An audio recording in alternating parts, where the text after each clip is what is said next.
Hey everyone, and welcome back to the Garage of Curiosities. Gosh, it looks a little bit different here today. That is because we are working on my wife's '05 Jeep Grand Cherokee with the Hemi. Ooh wee! So what we're gonna do today, we are going to do front brakes. Needs front brakes. The rotors are looking pretty bad, and I recall the pads weren't terrible. I'll show you once we kind of get them off. We won't do a full inspection. I've already looked at it. I've already bought all the parts past their return. So we're going to do the front brakes. We've already done the rear last year, the year before. Fronts are making some noise. So we're going to start tearing into this. Now, I've already obviously taken the tire off. With the front brakes, axle nut stays on. I should say with the front rotor. So really what you're going to need, things go well, that is. We need a 14 millimeter and a 21 millimeter socket, whatever your variety, half inch, 3/8, deep well, non, maybe some extensions, some swivels. It's all straightforward. I've actually had this all apart before, so the short story is, and it would have made a great video, if only I thought of YouTube, is I did the front wheel bearings on this thing last year, and boy howdy were those tough to get off. They would actually not separate from the CV axle. So I ended up torching one basically off, and the other one I literally beat the absolute piss out of. And with this one, I torched and I got it all separated. The CV actual splines would actually not separate from the wheel bearing. So this one I was able to heat up, and this side right here I was able to heat up and save the CV axle. The other side I just pulled the whole knuckle apart and replaced it. But besides the point, this for me should be all easy to do. But, again, depending on where you live, I mean, brake parts are literally the first thing to get covered in salt and snow and ice. So it's going to look like it's easy, maybe to you as I'm doing it, but I had this apart probably less than a year ago. So it's going to be pretty easy, but we are going to try and swap out the wheel bearing too. I did torch it with the torch by accident. However, as you'll see here when we get to it, I have a habit of buying stuff before I need it, just because then if I have a good weekend like this weekend, I will slap the brakes on. So I bought the lower ball joint, I don't know, probably like 2 or 3 months ago now, and it's just sat in a box. I didn't even look at it. I'm just like, okay, there it is. Yep, it definitely appears used, and I can't remember if I bought it from Rock Auto or Amazon. It's a Moog. It is a genuine Moog part. I like Moog. I know everyone has their own brands. Moog is my brand. I like Moog. I like Felpro. Power Stop for brakes. I don't remember what these were. I could look. Maybe we'll look later.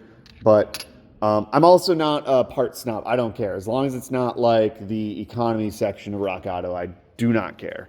So I'll go OEM if it's cheap enough. I'll go O'Reilly's house brand if it's cheap enough. Whatever, and also genuine parts. So I'm always weary of Amazon. I've been ordering a lot of my stuff from like Rock Auto or just local parts store. So I'm a little upset with this. I should probably find out where I ordered it from, but you'll see when we get to it.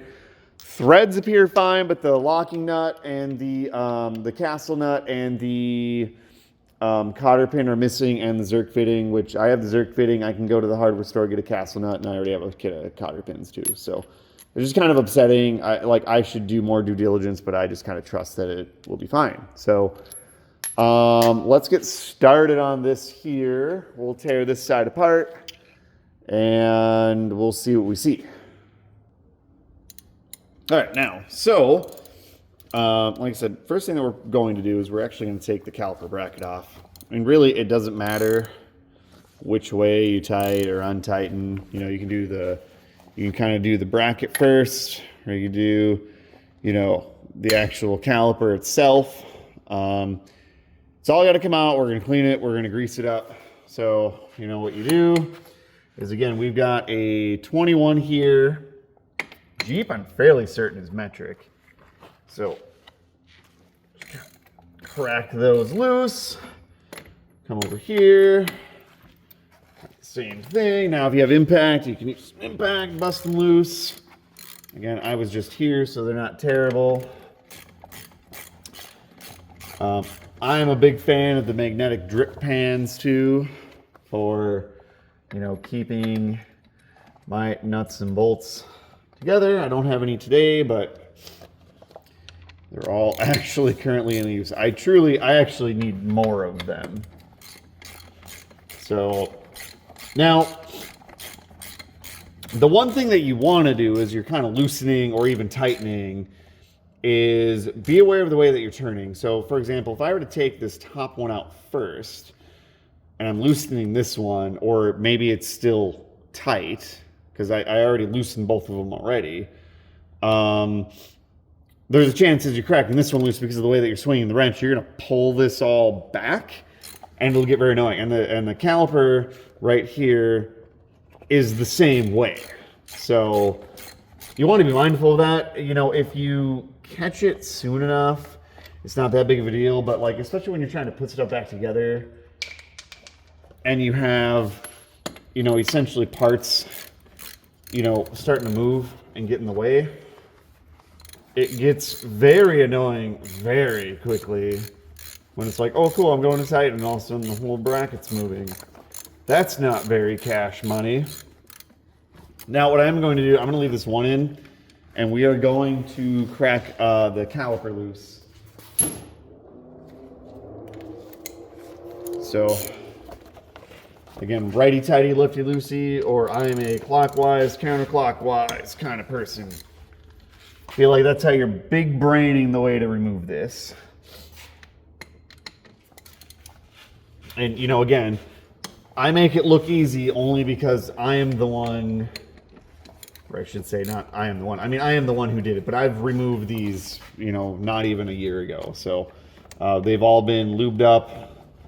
I don't try and just put things back together because, and so for example, if I take the brake system apart, you know, I'm going to lube it all up and get it how like I would do it if I was doing a brake job. Now that might mean it looks great and we don't have to do anything, or it could mean, you know, cleaning a whole bunch of stuff up and, you know, making it look good, right? So, but you're going to have a moment that you're going to regret that you didn't do that when you're tearing it apart again for, you know, something same, similar, or entirely different. And you're like, ooh, yeah, gosh, that bolt is stuck.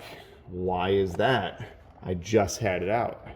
And you're going to wish you lubed it up, put some more anti-seize on it, or it's going to come loose. And you're going to say, you know, should have put some thread locker on it. And I never did. So,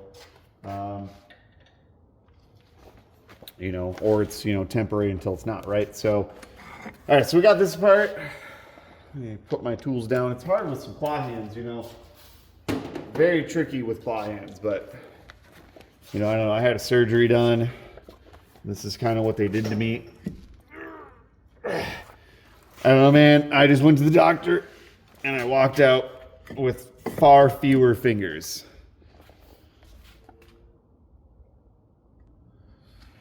So let's see if we can't crack this loose here, or really actually take off the caliper. So the other thing too, so when you're doing brakes, you've got to mount this somewhere. Now, I mean, here's the thing, you should never hang it by the brake line. However, people have done it and people have been fine with it. So you should find a spot for it that it will be safe hanging around in for, you know, I don't know how many times you gotta go to the auto parts store, right? You should be fine with that. And so these things are cheap, but you may not have them on hand. Yeah, see, we should just finish taking that bolt off, I bet. Let's just do that first. But you should just have, you know, if you're doing brakes, or if you're doing them frequently enough, you should just have, you could use a clothes hanger too. You could use some wire. I mean, it really doesn't matter what you use. It's not great to have it, you know, just dangling. People have done it and people have been fine with it, but if your brake lines are already pretty crusty, that might actually be the thing that'll send them right over the edge. So you want to be aware of that. Again, I've done enough brakes just on my own vehicles. Set that down there. That I have, you know, and these things are cheap, but again, you know, if you're not thinking ahead and you're like, I'm just going to do brakes this weekend, you know, then you don't have the tools available. So, but again, you know, you just kind of hang it up and out of the way. You don't want to kink the line. So, and you don't want it to be, you don't want the line to have a lot of tension. So, brakes look pretty rough. Let me go fetch the one that fell.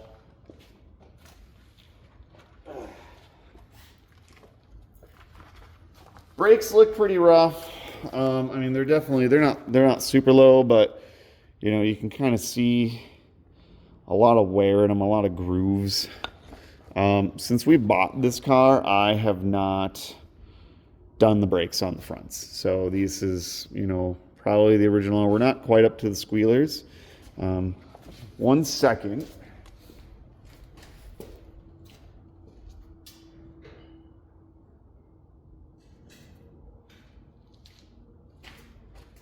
So now again, this is kind of another tool that, you know, if you are doing brakes the same day, you may not have. But,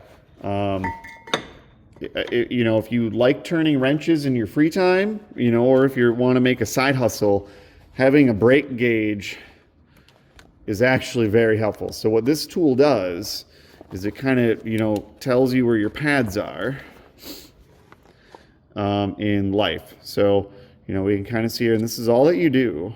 And you can actually, for the most part, do it while it's still in the car.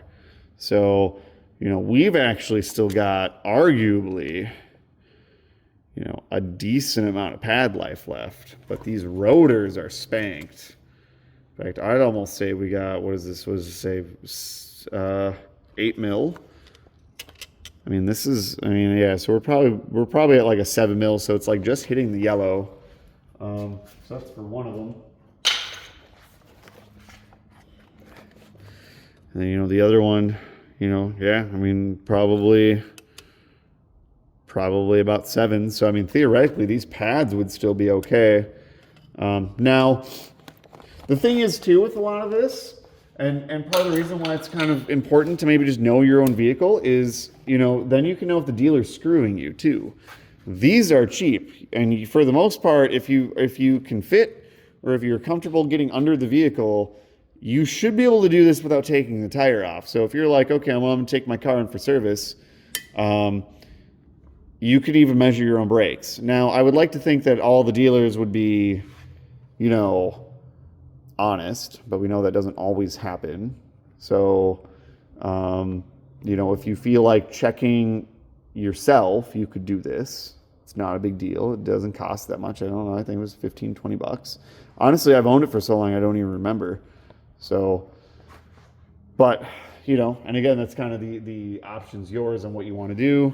But, or even just learning when is the time to replace the brakes and like the depth or the thickness of them, so that if the dealer says, well, gosh, you've got 8 mil left, you're running out of brake life. Okay, well, at least according to my gauge, 8 mil, you got plenty left. So, yeah, so let's take off the rotor.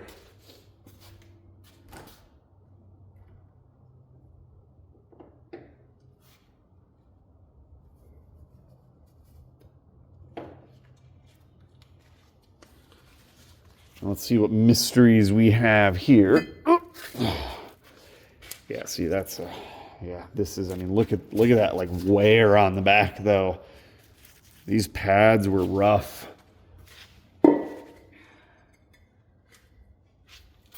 Now, don't do the mistake that I just did and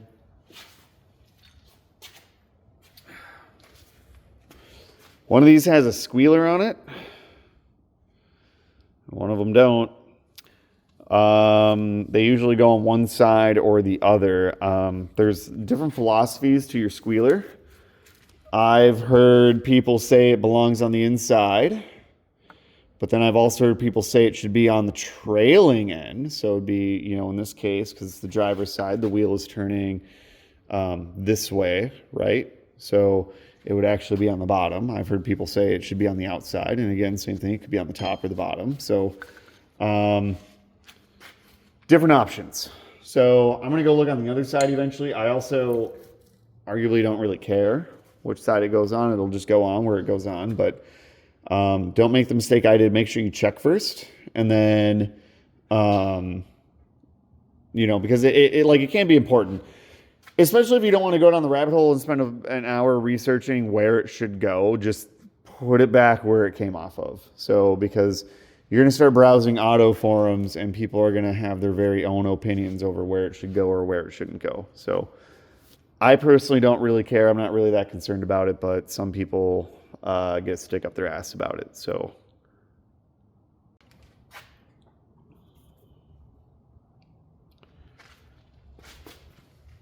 we'll just cut that out.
All right, I've got it. I lubed the pins up, so they're maybe a little dry, but not really that big of a deal. So I lubed the pins up. They are looking good.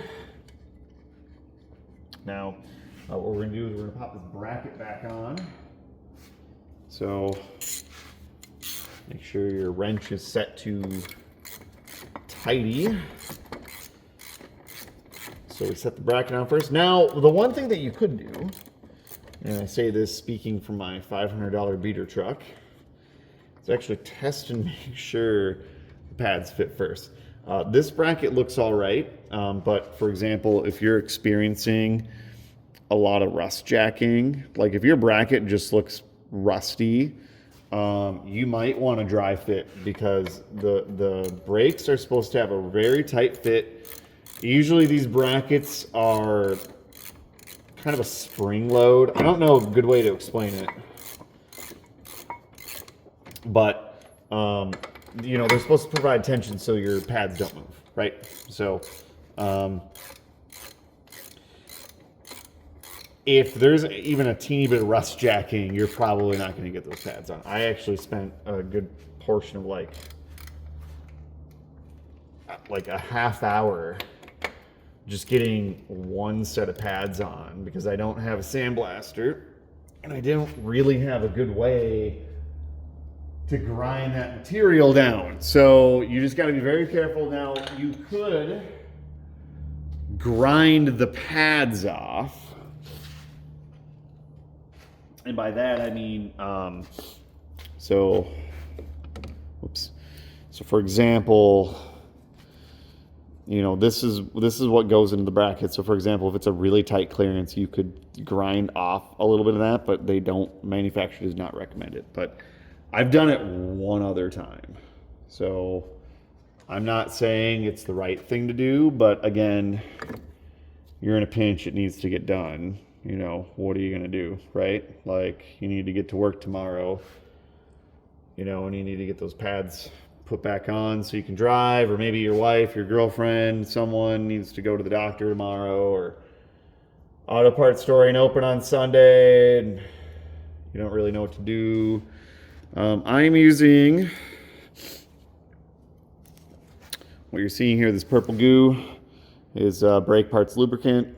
So Permatex 24125. I use this on everything but the pins. The pins I have a different lube for. I actually, the other lube that I have is meant for, I think, for the most part, everything, but there's a couple of differences that I can never remember, so I have to keep looking at the bottles to make sure, but probably won't really matter. Now, if you recall, I mentioned where you need to know which side the squealer goes on. So this one, my pads don't have squealers. So you know what? We don't care what side the squealers go on because we don't have any. So I just kind of load the pad up. Now, don't tell me I gotta go get pick. There we go.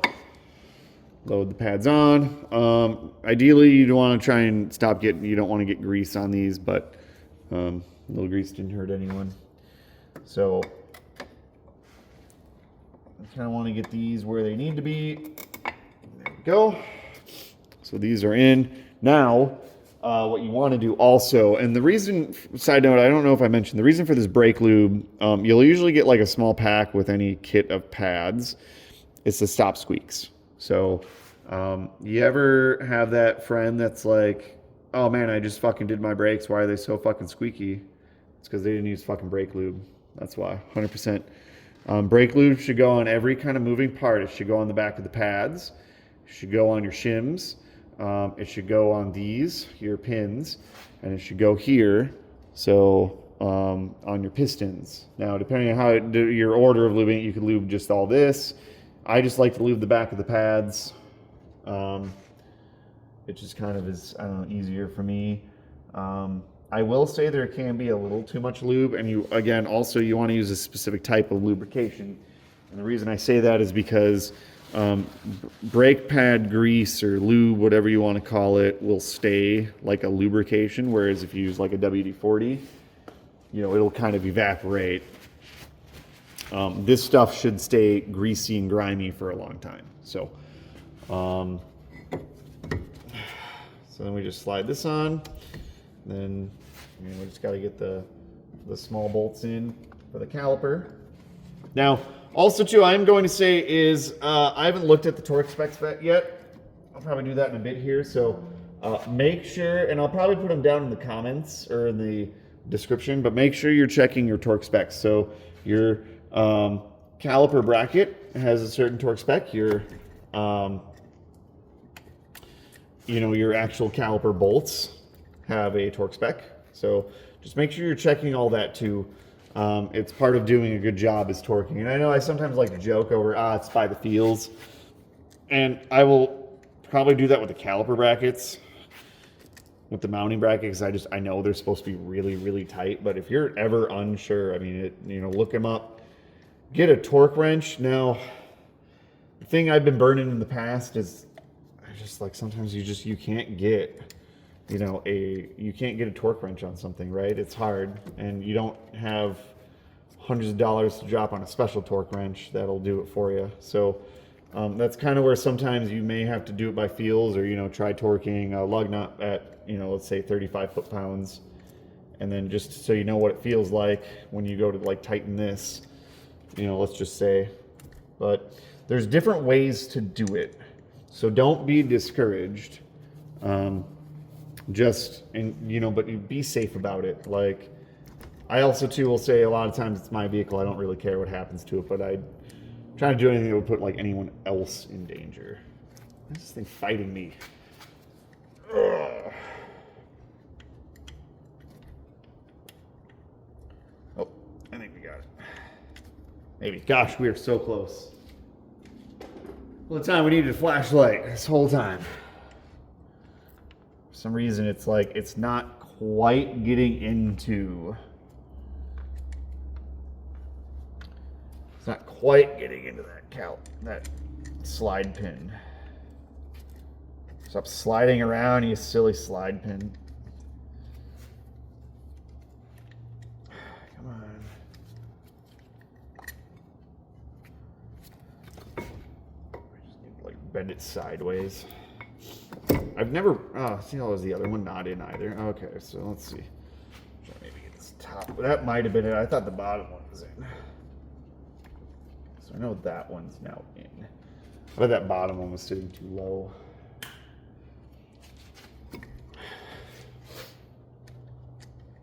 Come on. There we go. Oh, fuck. Much better. Perfect. Sweet. All right.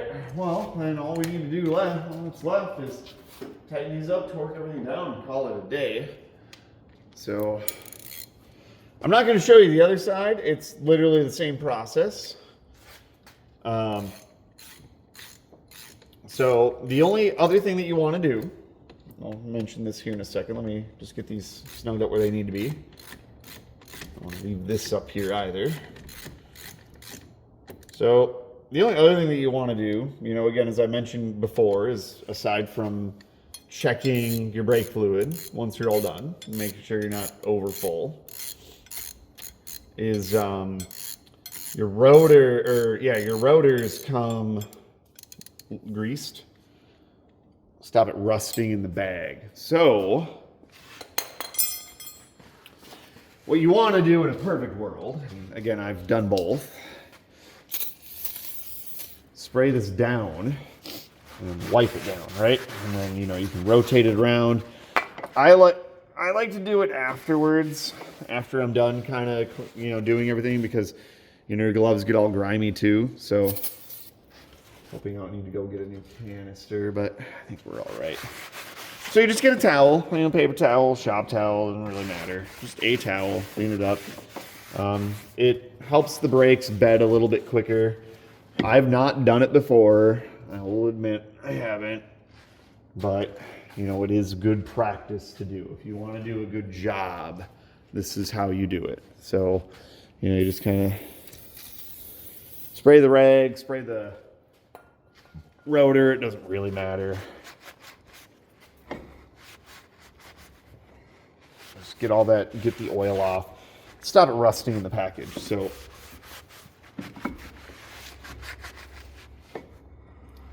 that's all that it is. So, and then the other thing too, you know, again, that I would do, unless you're constantly taking your tires off, is put a little bit more of that fluid film, you know, right here. Again, depending on where you live. If you live in the south, you don't have to. So unless you live maybe near the ocean, you know, and your vehicles are rusting that way, but it'll help you get your tire off. So that's probably good. But, you know, it'll help you get your tire off. You'll not regret it. I promise you, it costs next to nothing to do it. So, and if you pull off your tire one time and it still looks nice and greasy, you don't have to do it again. You don't have to do it every time. That's all we got for the Grand Cherokee. The brakes are pretty easy. We'll do the lower ball joint a different time. I'll probably buy another one and then, you know, see how it goes. But passenger side is the exact same. So, you know, like I say, you just need a couple of tools, couple of sockets, and a little bit of time. I think overall, if I wasn't filming, this would probably have taken me, I don't know, maybe 15 minutes at most, haul and butt. But I probably would have been doing both sides at the same time. You know, same socket on the impact, take one off, take the other off. Oh, it's on the ratcheting wrench, take the caliper off, take the other caliper off, you know, whatever. Rebuild both, or get the brackets ready to go at the same time. So, but, you know, again, when you're doing this, if you're not done before, don't rush. You know, it's not the end of the world. Take your time. And the last final thing too, these ones didn't come with bed instructions, but I would consider following some generic brake bedding instructions if yours do not have them. And it's usually like go from 40 to 10, 40 to 5, or sometimes 30 to stop a handful of times, then do it a little bit more, and then, you know, whatever. So just find a quiet road, do it around your neighborhood. But bedding helps the pads basically break into the rotor, and it extends life. So you don't have to do it. Again, I'm a shade tree mechanic. I do it in my free time. I've not done it before, and it's not like I've crashed. I'm still here. Gosh, I hope so. So you don't have to, but I mean, again, if you're trying to do a good job, you want to bed the brakes too. So consider doing that. I'm going to do the other side, and then I'm going to pull this hog out of the shop and I'll probably bed them tomorrow. I don't feel like going anywhere. So, but keep that in mind too. If you have any questions or comments, leave a comment, smash that like button, smash that subscribe button for more. We've got the skid steer to work on still. Then we'll probably have the Jag on the lift next, and we still got a couple things to do on the truck. And then we'll probably get the Corvair, and then we'll probably have some shop projects too. So stay tuned for that. But if you've stayed this far, I appreciate you watching. I will catch you all later.